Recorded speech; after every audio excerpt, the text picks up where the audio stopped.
Hey guys, Ted here. I want to talk briefly about what's going on in Ukraine right now with the Russian invasion of Ukraine a few days ago. Um, According to open sources, it looks as if the Russians have gravely underestimated Ukrainian resolve to repel the invasion. And as I understand it, I read the Economist, the Daily Mail, Al Jazeera has done some pretty good work as well. But as I understand it right now, the Russians are taking some severe losses. Their convoys are being hit rather hard. They're beginning to experience some logistic shortfalls, and also the ability of Russia to shock the center and have the whole thing collapse has not happened. Um, I think personally, this is definitely not the same army they faced back in 2014. I mean, in 2014, the Ukrainians were disorganized, poorly equipped, and the Russians and Russian-backed militias in the Donetsk region, they definitely, and Donetsk, Luhansk, the Donbass region, kind of ate the Ukrainians' lunch. And I don't think they had. The Ukrainians also didn't have a great deal of American support. And things are very different now. Okay, beginning in some of the Obama administration, definitely during the Trump administration, and continuing to the Biden administration, the United States and NATO and others have been arming the Ukrainians and giving them advanced weaponry. And so something to think about. If you're the Russians back in the 90s, okay, when the Russians, they did some stuff in Moldova. In 2008 they had fought a war with Georgia, invaded Georgian territory, and then of course they fought the war in Chechnya in the 90s and the early 2000s. It's one thing if you're fighting a country that is small and equipped with the same weapons, these Eastern Bloc weapons, these Russian weapons, these older weapons. You're going to do pretty well if you're the Russians. Now, fast forward a little bit, they go to Syria, they're fighting the Free Syrian Army, they're fighting the people against Assad, and they're going to do okay. The Russians are going to do pretty well because they're bringing in top-line gear, top-line forces, professional forces, right? These are not conscripts. Now, fast forward to recent events. Now you have an army of about 190,000 invading Ukraine. And the Ukrainians have advanced weapons. They have NATO-type weapons. They have American weapons. They have the Javelin. They have Stingers. And they're making good use of those things. By the way, those things are designed to destroy Russian equipment. I'm surprised. I mean, you'd think with the Russians knowing what the beating they took in Afghanistan from the Stinger that they would be a little bit more reluctant to put heavy air power and basically heavy airlift capability and also helicopters into Ukraine. I think they're taking some significant losses there. The price is going to be much higher for them, for the Russians. Okay, the Ukrainians have had, 7 years of Western training, Western weaponry, Western discipline, Western planning to prepare themselves for this event. The other thing is that these are not necessarily professional soldiers who are invading. Okay, these are a lot of these are conscripts. I'm quite sure they're conscripts because Russia doesn't have a big standing professional army. They still have conscription. And conscription in Russia, there are so many ways to avoid it. People have medical issues or they bribe somebody. And the condition and the training of Russian conscripts they are very poor. Okay, great deal of hazing and some very poor leadership there. So I think the Ukrainians are definitely making the most of that moment. And my prayers are certainly with the Ukrainian people as they repel this invasion. This is just unbelievable. But I want to talk briefly about a few things. Weather, logistics, time, money, population, and then a little bit about the people involved here. And there could be some silver linings to this event and this episode in European and international history. So the first thing, weather. In the early spring, okay, in Russia, in Ukraine, Belarus, there is they call it the Rasputitsia, okay, like the time of mud or the sea of mud. And what happens is the wide open plains. This is extremely fertile territory, okay? Keep in mind, Russia is the number one exporter of wheat in the world. Number one exporter, I think, of grain also. And Ukraine is right behind them. I think they're the fourth or fifth. Ukraine was referred to as the breadbasket of the Soviet Union.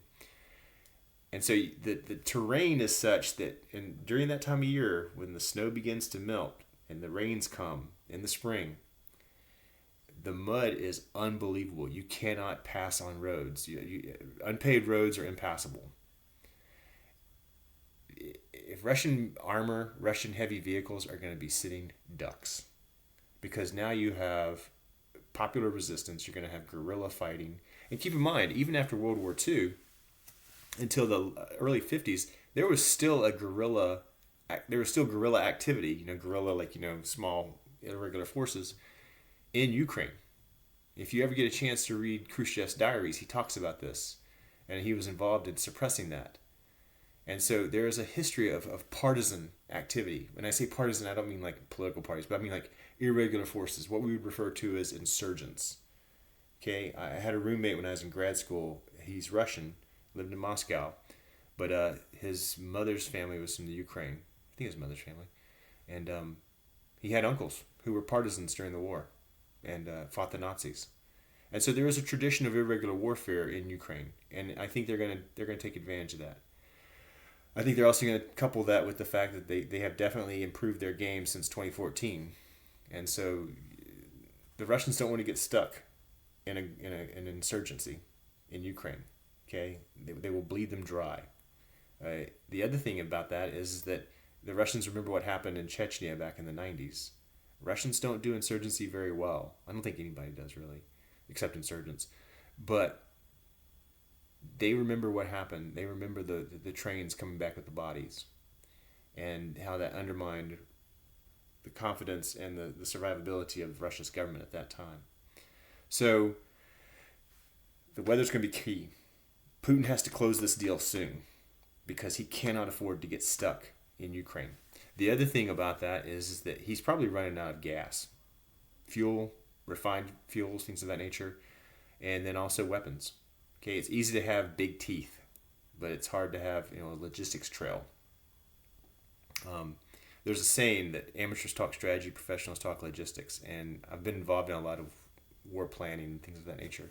And I always notice, I do the intel piece, and it'd be like, yeah, that's awesome. And I think now we're going to talk strategy and guns and ammo. Well, we talked guns and ammo, but it primarily turned into a logistics game. So anybody who never underestimate the significance of logistics in warfare.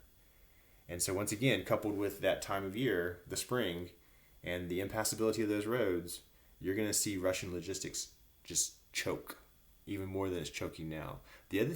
Something else to consider is the fact that Russian industrial capacity can't replenish these losses. They're being choked out of world markets. They're being choked off from their raw materials. Okay, this isn't like World War II. This isn't the Red Army that fought and defeated the Nazis. Okay, we don't have convoys going from the United States to Murmansk. The Russians are going to start running out of ammunition. They're going to start running out of missiles. They're going to start running out of technology. The weather's going to become more difficult for them as well. So, weather, logistics. Keep in mind also time. As this continues, there will be more unrest in Russia. People will begin to wake up and say, hey, you know what? This war is illegal. This is not our war. I have relatives in Ukraine. My grandmother was Ukrainian, or something of that nature. Money. It costs a lot of money to fight a war. If you have $190,000 troops engaged in this conflict, okay, and they've been on site for about 2 months now. I'm making this in late February. So Russia is not a rich country. Russia, the things Russia exports, the way Russia makes her money, those things have inelastic demand. I can only eat so much wheat. I can only use so much gas, so much oil. And now Russia, those markets are being constricted very quickly for Russia through sanctions and also being cut off from SWIFT, which I gotta give the Biden administration a great deal of credit. That's a very smart strategy. It just is going to take a long time. It's like a boa constrictor or an anaconda. It's just going to... So, but it does work. It does work very well. Keep in mind, Russia has a GDP of only about $10,126 per capita. Okay, it's just a little bit behind China. And that GDP, that economic growth, that economic survivability of this regime, those things are all driven by the export of food, wheat, grains, oil. And those markets are drying up. Those access to that hard currency is also beginning to constrict. So money's going to become a big issue for this regime very soon. Population. In the past, when Russia fights, Russia can, well, I shouldn't say Russia, the Russian Empire and the Soviet Union could lose thousands and thousands of men in a conflict. I mean, if anybody studies World War II, 20 million people died in that war. If you study the Winter War that the Soviet Union fought with Finland, I think in 1940, think 39, 40 or 40, 41.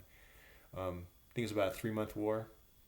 The number of Russian casualties was, I'm just ballparking it, it was like 3 times what the Finns took.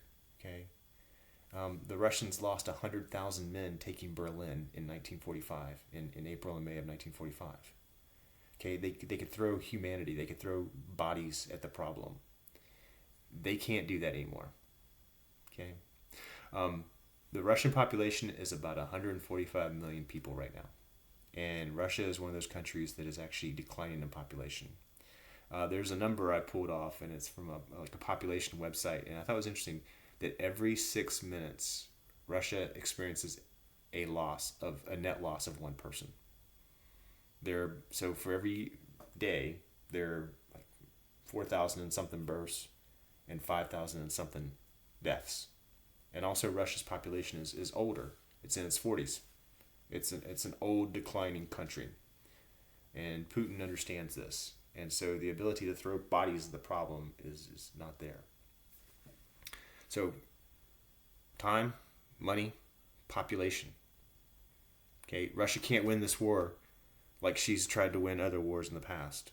And Russian military history is not replete with victory. It's quite often replete with loss.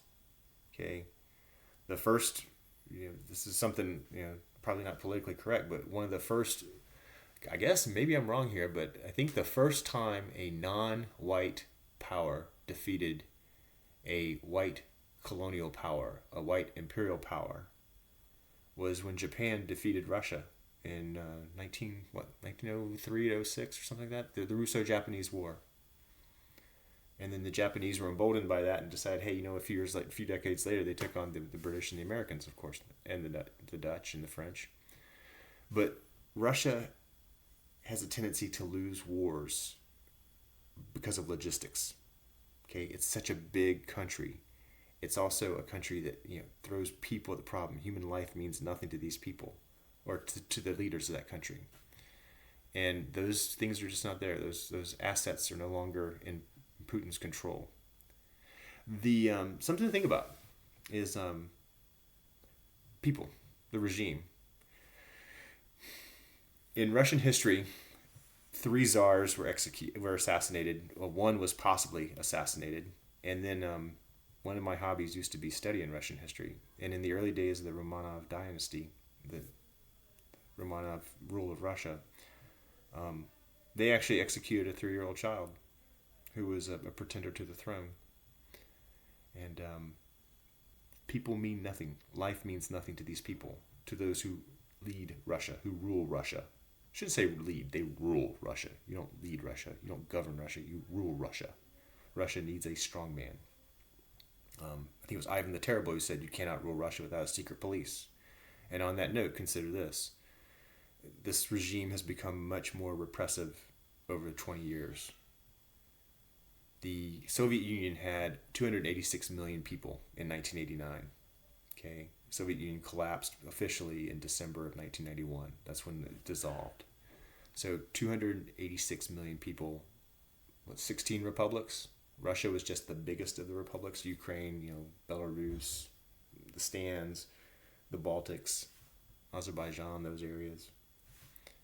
So 286 million people. The KGB, okay? The KGB had 480,000 personnel. And that included border troops, domestic intelligence, and foreign intelligence service personnel. The successor to the KGB is the FSB, and that's in Russia. And the FSB has probably about 270,000 personnel. That's all open source. You can go on Wikipedia and find it. You can go on Janes or CSIS or somebody and find it. So, but a country of 145 million people, the domestic security apparatus, okay, not police. I'm talking like, cops on the beat. I'm talking like those who are in charge of domestic surveillance, domestic intelligence, border security, federal, those forces who replaced that coercive arm of the KGB. That number of personnel is about 270,000 people. And so in Russia is a state, a security state. There's a term called siloviki. A silovik is like a man of force, strong man. Putin. And they're quite often associated with the intelligence services, the intelligence and security services, the KGB. Many of them are KGB alumni. They marry, like if you're a Silovic, your wife is the daughter of a Silovic, and your children become Silovics, and you live in the same apartment complexes and in the same neighborhoods, and your connections to industry and business are all the same. It's kind of like what we have like the IRGC in Iran. And that tradition goes all the way back to Ivan the Terrible. Okay, so Putin, there's a saying I heard at work recently. This man I work with made a comment. He said, if you want a new idea, read an old book. And so what's old is new. And these are just repetitions of patterns we've seen in Russian history. Now, if you're Putin has to win this one. He has to project strength. He has to show that he's large and in charge. He's been in power for 20 years. He's probably surrounded by a lot of sycophants, people who will not disagree with him, people whose competence they're probably rewarded more for their loyalty than their competence. Now, if he fails to win, if he comes away with anything other than a complete crushing victory, and that's how you survive in Russia, is you crush your enemies. There's no tradition of compromise. Okay, Stalin didn't become leader and be like, hey guys, now that I've defeated everybody for control of the Communist Party, I'm just gonna we're all gonna know. He had his people executed. He had his enemies purged. Lavrenti Beria, who was in charge of the NKVD under Stalin. Stalin was Georgian. Beria was Georgian. Was in charge of a lot of the executions and the purges and these what we call genocides. Well, Stalin died. A few months later, guess what? Beria was executed. So there's no tradition of peaceful transfer of power. There's no tradition of compromise. If Putin does not win this and crush the Ukrainians, he's going to lose a lot of face in Russia with the Russian people. That aura of invincibility, okay, of the modern czar, is gone. It's eroded. There will be doubt within the security services. These people will also begin to see their quality of life decline dramatically. Now, what's the retirement program if you're a dictator or a strongman or a murderer, which he is? What is it? There is none. Where can he go if he has to flee in exile? Well, in the past, if you were a dictator, you could flee to Russia, right? I mean, that's what I think Yanukovych was the previous leader of Ukraine. He was pro-Russian. What happened to him when the 2014 revolution, the Revolution of Dignity occurred, or the Orange Revolution? When that occurred, he fled to Russia. Erich Honecker, one of the last, the second to the penultimate last leader of East Germany. He was replaced by Egon Krenz, I believe. Well, Honecker was a dictator, and when East Germany collapsed, he fled to the Soviet Union. So if you're Putin, you have no way out. Those around Putin realize they have no way out now. Can they go to Belarus? Okay, well, Belarus is ruled by a man who is, Lukashenko is a Russian puppet. And he's been in charge since 1994, and his people have tried to get rid of him. The only thing that keeps him in power is Russian force. So I think also the fact that Lukashenko is talking about declaring war against Ukraine tells us a lot about the fact that the Russians are being attrited by the Ukrainian forces, and that Russia's suffering losses and they need that backup from Belarus. And Lukashenko also knows that, hey, you know what, if Putin goes, I'm gone too. And there's, I'm a dead man. The last thing, excuse me, what concerns me, not just all these things that are occurring in the world, we're seeing a fundamental redefinition of the security architecture of Europe. I could talk for hours about that as well. But as Americans, something we need to think about is that we are defending, Ukraine is defending a Western approach to life of pluralism and compromise and freedom. The Ukrainians have made a decision that they want to embrace the West. The Russians want them to embrace Russia and the East. That's a constant tension in that part of the world in their history, between East and West.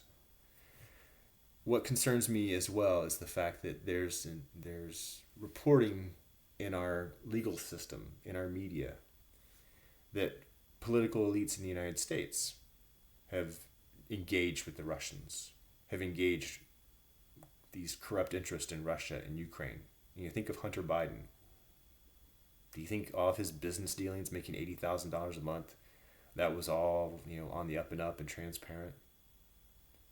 The fact that now the Durham investigation has said that elements of the Clinton administration engaged with Russian government interest and people who are connected to Russian intelligence to derail the Trump campaign.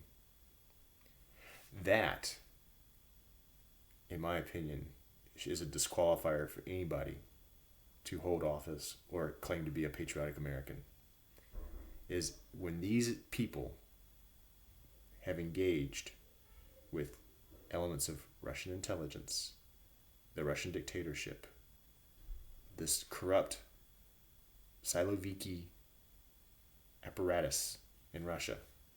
And these are people who, one of them is Hunter Biden's father's the president. Hillary Clinton is probably going to run for president again. At least she's talking like it. So I'm not trying to defend the Trump administration or anything like that. I think President Trump, I think he said some very inopportune things. And I think we'd have a very different opinion about him if he had just been a little bit more reticent and exercised some deliberation in his language and his, you don't, just because you think it doesn't mean you gotta say it, right? But I wanted to put this out just to talk a little bit about weather, logistics, personalities, and these patterns of Russian behavior. Okay, there's a good thing here that if Ukraine can successfully resist and repel this invasion, that just like when Tsar Nicholas lost the war against Japan in the early 1900s, these things can turn out to give the Russian people the courage and the impetus and just the Russian people never underestimate their tolerance for pain. Their threshold for suffering is extraordinary. But they may very well say that this is enough. We're tired of this regime and it needs to go. Putin's been in charge for 20 years. He's done. Ukraine may emerge from this, and any pro-Russian politician is done. Okay, pro-Russian factions in Ukrainian politics they're pariahs. In fact, they're probably going to flee back to Russia. They'll flee to Russia. And Ukraine may emerge from this and say, you know what, we're going to be a Western nation. We're going to be like Latvia, Lithuania, Estonia. We're going to be pluralistic. We're going to rebuild our country. We're going to have a true market and transparency. We're going to improve.